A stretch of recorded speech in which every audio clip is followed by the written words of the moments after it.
ye, ladies and gentlemen, gather around. I am Abigail, your town crier, in the town of Adair, Michigan. I am here to inform you about our April 1840 news summary. You must know the saying, when pigs fly.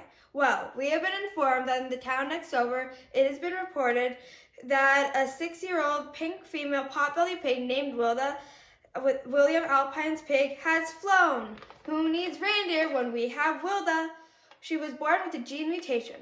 Her mom a pig and her dad a puffin. When she was born, she had small wings. They thought they were defective, but they grew with her. On April 3rd, 1840, the first pig flew. On another note, there was a 10-foot-tall watermelon rolling around the streets of Venice. The residents there call her Jane. She is now in a museum of large fruit, next to the 5-foot-tall cherries. If you want to go see her, you can go to the Museum of Large Fruit in Italy. Luckily, only one house and one fruit farm got crushed by Jane. When she ran to the fruit farm, she headed straight for the watermelon patch. They say she wanted to be with her normal-sized friends. The person who grew Jane is Welbean Franklin. Jane was grown in Mississippi, so she had a long venture to Venice. Also, everybody knows that the town of Adair, Michigan is built on a cloud, so we have to walk on a tightrope to nearby towns. Well, Franklin, a 98-year-old man, long-term resident here, was going to see his cousin John 2 towns away when he suddenly felt a small gust of wind. He felt a little bit wobbly but kept walking. He made it to the other side safely, but in the meantime, it got cold and extra windy.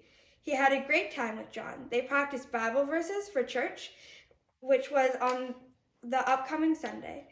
When it was time to go, it was cold and windy, but he was determined to get home to his cat Harold. He was in the middle of the rope. The wind picked up and he fell. You may wonder how all these stories are connected.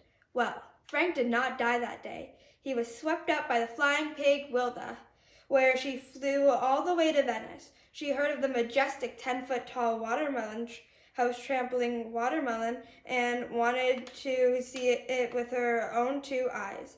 Frank heard of Jane and was delighted by the idea of flying away to Venice. Seemed like a welcome change of scenery.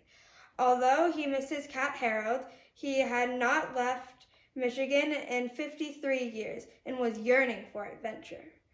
They visited Jane at the Museum of Large Fruit. Wilda and Frank were mesmerized as they wandered over to the 5-foot-tall cherries. Jane got jealous and rolled over to them to stop them from leaving. She headed straight towards them.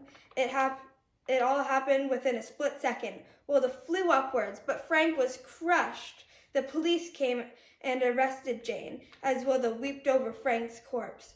Jane was sentenced to murder and was subject to public execution.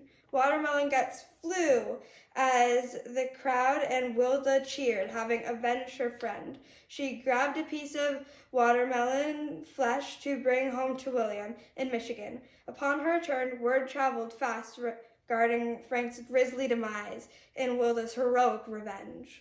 We would now like to welcome Wilda and invite you to feast on Jane. Thank you.